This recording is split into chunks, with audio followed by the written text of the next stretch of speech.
Testing 1, 2, 3. Okay. Psoralea fascicularis is an endangered species. My name is Jeremy Gilmore, and for my grade 12 project, I did a restoration project on the species, where it is still found on the Psoralea and Grootboschkloof greenbelts in the southern suburbs of Cape Town. This is around the Tokai and Grove areas specifically. As the species is highly threatened, the aim of my project was to ensure the conservation of the species where it is still threatened on these greenbelts. This was done by growing plants from cuttings and then planting them out back onto the greenbelts to increase their numbers. Yes. Okay. The species is threatened by agriculture, urbanization, and invasive alien plants. To date, no less than 72% of its original habitat has been completely lost, and its populations continue to decline. As a Western Cape endemic, it is found in 4 key areas. These are the Cape Peninsula, around the Stellenbosch-Jonkershoek area, the Hottentots Holland Mountains, and then eastwards towards the Shores Mountains, or Shores Pass specifically, by Hermanus.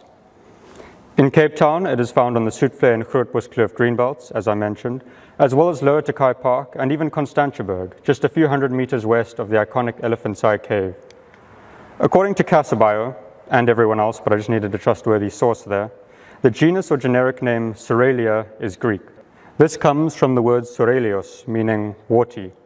Fascicularis is Latin and means fascicled, or in plain English, bundled.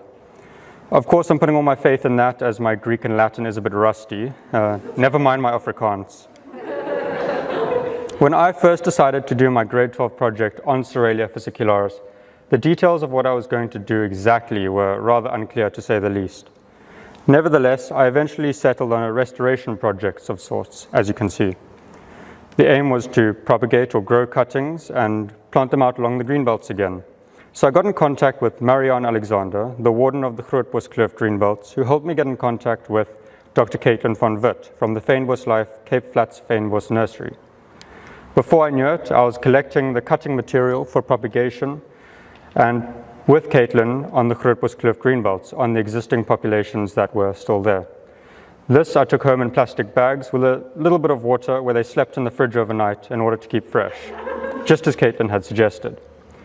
This would most likely be the first attempt for anyone to ever grow the species. We also collected the material of another species growing alongside the Psoralea. The idea was for this species to be a kind of companion species to the Psoralea to help them both grow alongside one another. The species was a form of Helichrysum cymosum, or the golden carpet everlasting. It all started with me going out to get some seedling mix, vermiculite, and Dynaroot No. 2 rooting hormone powder, actually, probably. Anyway, by the end of the day, I had completed 5 trays at 640 Psoralea fascicularis cuttings and 1 tray of 128 Helichrysum cymosum cuttings. That's about approximately 768 cuttings in total. So close. It may sound like a lot, but that's because it is a lot. Still, throughout all of this, the biggest challenge I found was constantly hopping from one corner of the nursery to another in a desperate attempt to avoid getting soaked by the timed sprinkler irrigation timer.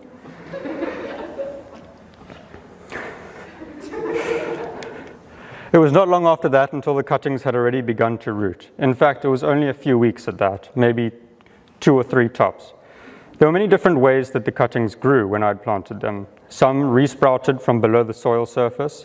Some grew from just bare sticks that I'd stuck in the ground, as long as they had at least 1 node, of course. And some continued to grow just as I'd planted them from the tip cuttings. Of the 128 Psoralea fascicularis cuttings in the first tray, 125 had survived, which amounted to a 97% rooting success rate. The next few trays were 97% again, 95%, 92%, and 86%. The Helichrysum cymosum cuttings, on the other hand, boasted 100% success just to rub it in my face. 2 months later, I began planting out the Psoralea cuttings into larger trays of 20 plugs each. And look, I know I'm young and I have no excuse, but the process of mixing the soil was actually a lot more strenuous on the back than it really needed to be. Nevertheless, the soil was a mix of a reddish loam from Newlands, a bit of Cape Flat sand from Parkwood, and a bit of Table Mountain sandstone sand excavated from the recently developed Chapman's Bay estate on Oorkapseweg near Noordhoek. It was supposedly the perfect mix for Psoralea fascicularis when taking in its habitats and where it is found. It was not too long after that I began planting out on the Grootboschkloof greenbelt.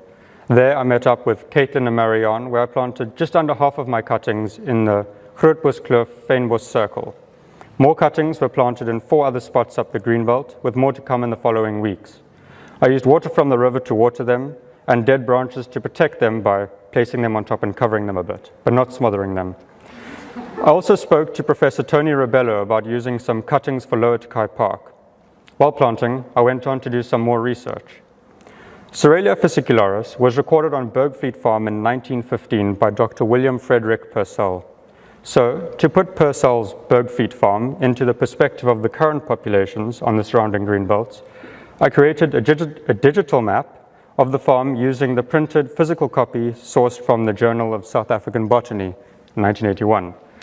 The digital version, created with Google Maps, puts the context of Bergfleet Farm into what Cape Town has since become following the rapid urbanization that has taken place. This is, of course, since Purcell documented the farm's flora there in 1915. I have a copy of this map on the computer by my stand, but that is not really working right now, so moving on. While at it, I created a Wikipedia page for the,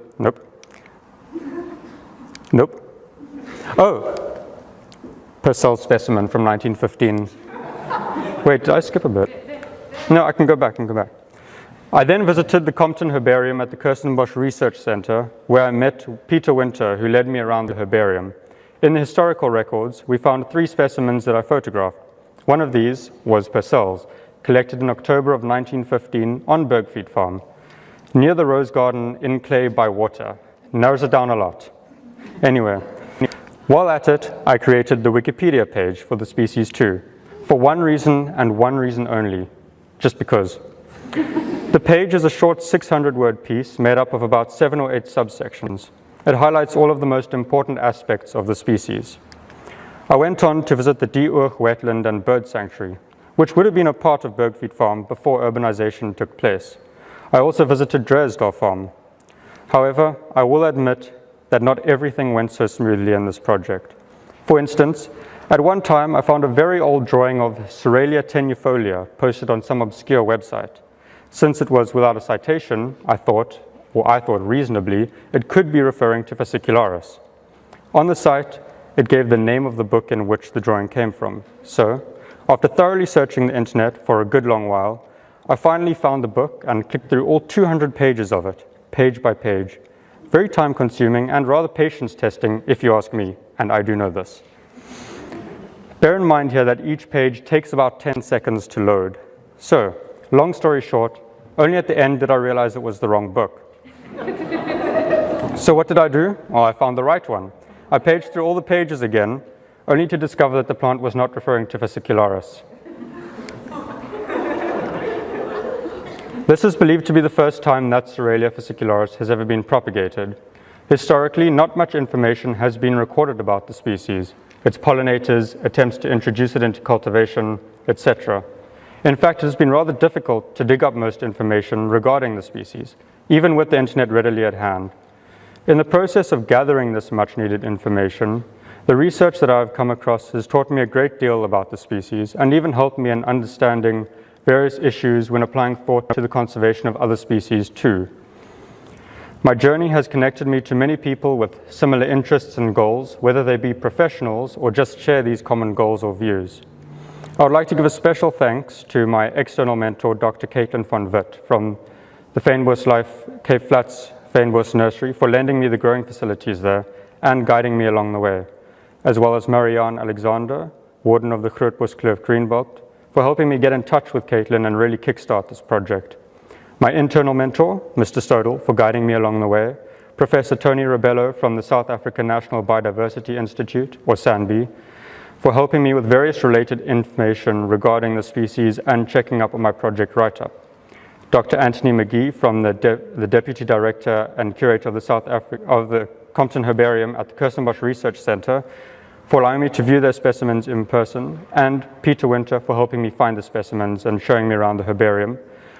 Professor Charles Sturton from the University of Cape Town for providing additional information for my project, and last but not least, my family for supporting me along the way, especially my mother, Hilary Gilmore. Also, Mia, thanks for correcting my occasionally horrendous grammar. The leftover Psoralea cuttings will remain at the nursery to be used in future restoration projects by Fynbos. The cuttings that have been planted on the greenbelts will be monitored throughout the hotter and drier summer months for at least 1 year. They'll most probably need some care for the first year or two through these regular checkups, and this care will largely consist of a very small amount of watering when absolutely necessary. On top of that, also making sure that they're not all totally destroyed by whomever may seek to do such a thing. This is a breakthrough in the research for the propagation of this species, and hopefully will both inspire and then lead to the future conservation of it. Since presumably this is the first time that the species has ever been propagated, hopefully it too can soon be enjoyed in gardens across Cape Town. Details regarding donations to Fynbos or their nursery can be accessed via their website at www.fynboslife.com. More information about my project can be found at my stand to the back. Thank you.